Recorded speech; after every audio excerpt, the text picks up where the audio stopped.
basically set myself up a little recording studio today because take two. Hello my fella. Oh, fuck me. Fuck. Right, I just want to. Fuck me. Right, I just want to. Right, I just want to touch on the touchy.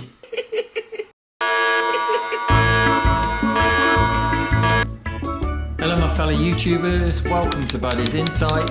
Today, as you can see in front of you, I've set myself up some lights, like a little recording studio. Because what I'm going to do today is a very detailed guide to moto vlogging.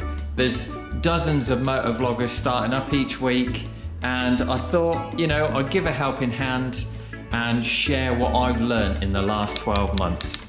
I'm going to be talking about the bike. I'm going to be talking about the equipment, the things to buy and the things not to buy. Just basically everything, the legal side, the privacy, you know, anything that you might want to know that I've possibly experienced in the last year is going to be on this video. So let's sit down and make a start.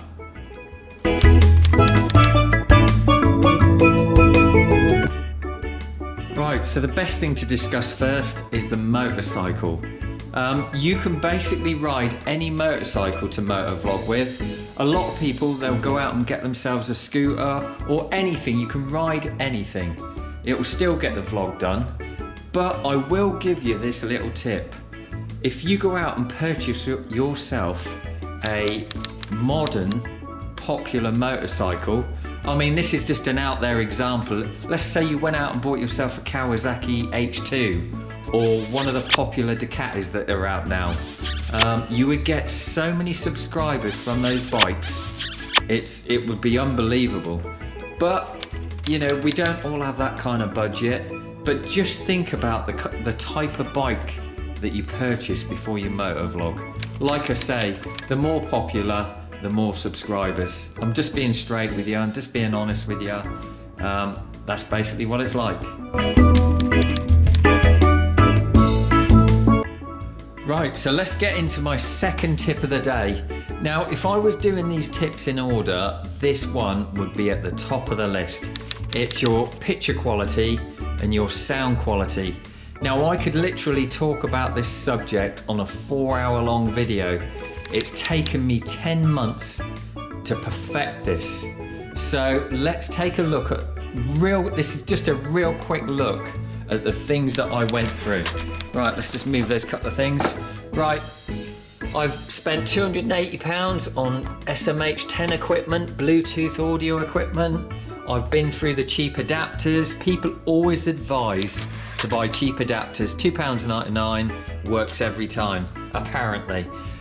Cheap microphones, sponge covers, Audio-Technica mics. All of this is just complete rubbish. I may do another video over Christmas explaining how I managed to get the perfect sound. And the microphone that I now use it has a dead cat cover.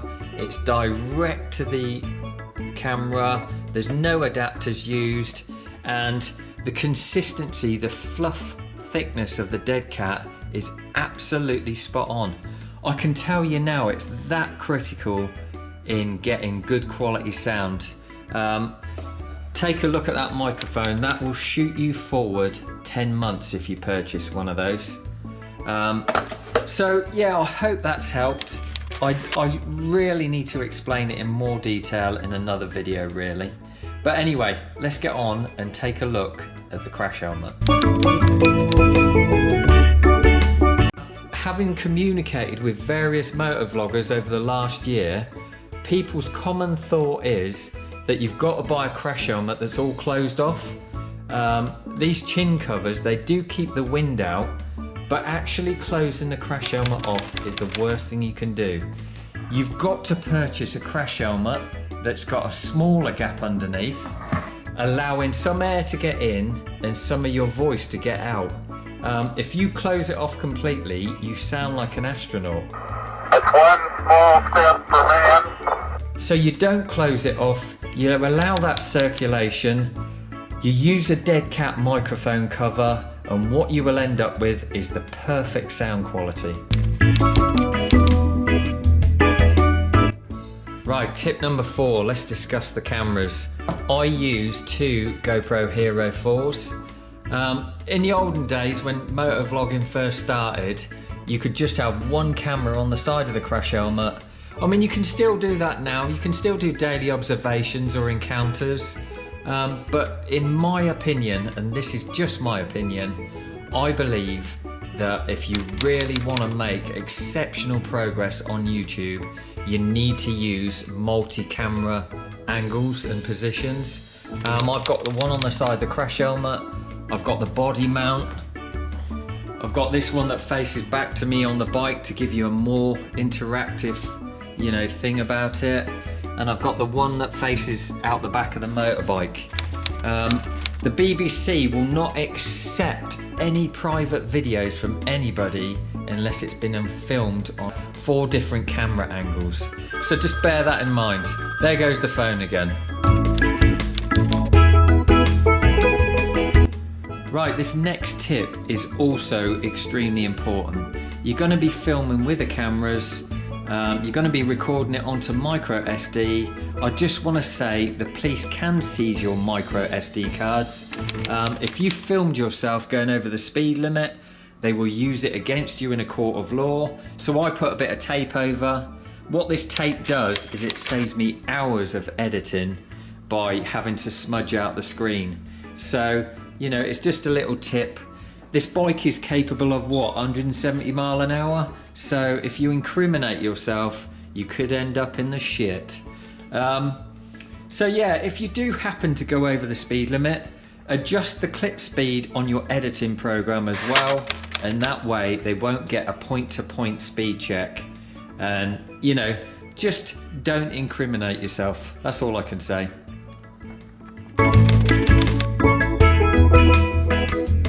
Right, this next thing is actually quite important before you get into your YouTube channel.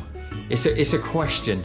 Are you going to be a person that hides behind your visor, doesn't jump in front of the camera, completely elusive, or are you going to be a person that wants to show your face on camera so that, it is highly possible that you could get recognized out and about?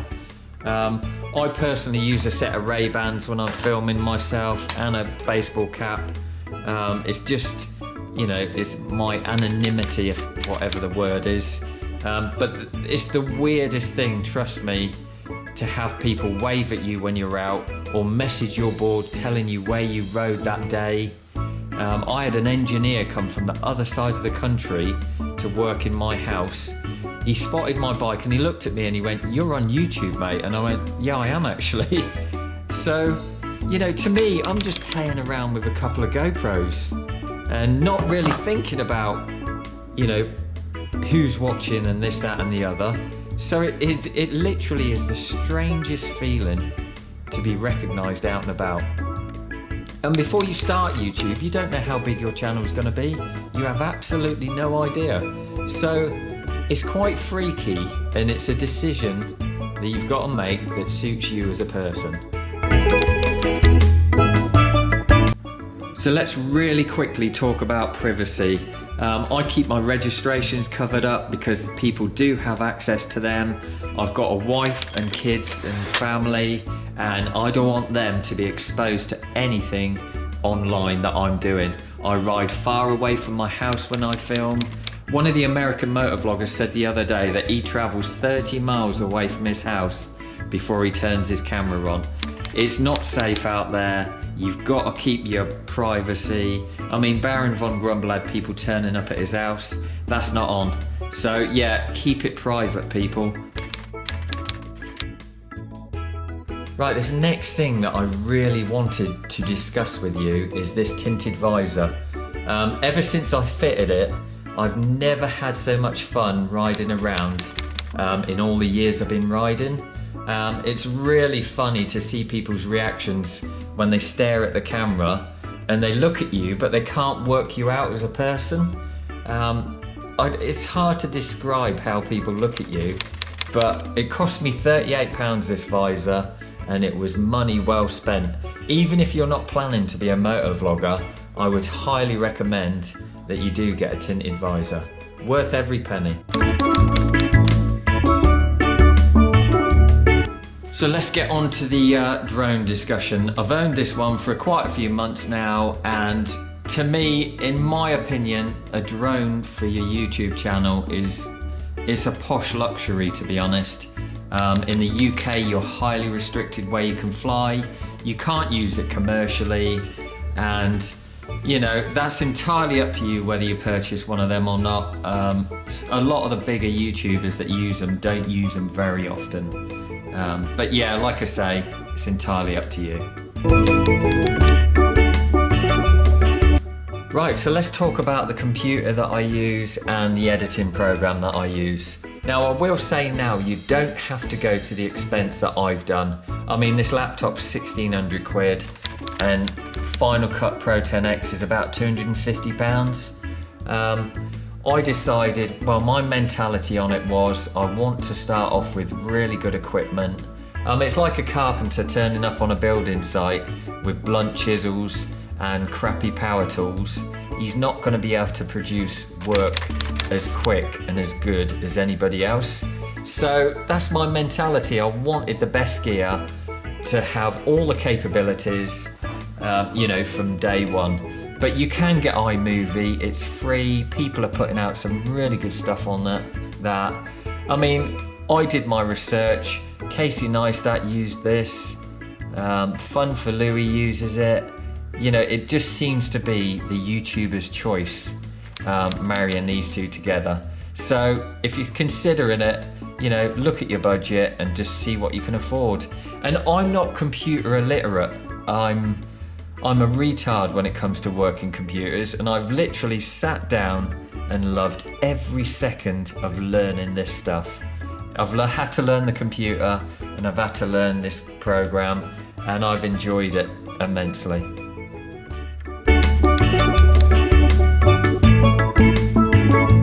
Right, so let's get on and discuss the final thing about YouTube that I wanted to put on this video, and that is YouTube money.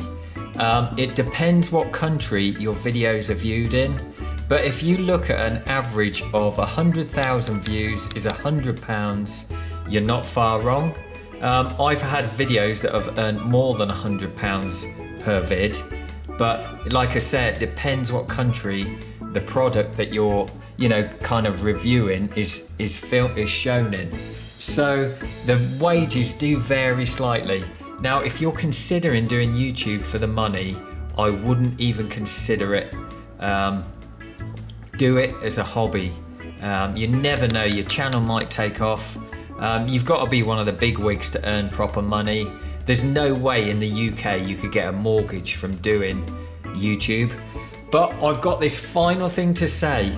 What has really surprised me is if you get a good video out, its shelf life, it keeps earning money for months and months. I thought that every video that someone uploaded had a shelf life of about a month or two, but no, it can go on and on and on. So if you get half a dozen really good videos earning you good money, that's when it gets exciting. One of the bigger YouTubers called the Stradman, he's filmed a couple of corking videos, and he reckons most of his wages come from those big videos that just keep on earning. Anyway, I've got more to talk about. I'll probably do another video on this subject. If you liked my video today, please subscribe, please give me a thumbs up, and you know, I hope to do some more vids over Christmas. Anyway, thank you very much.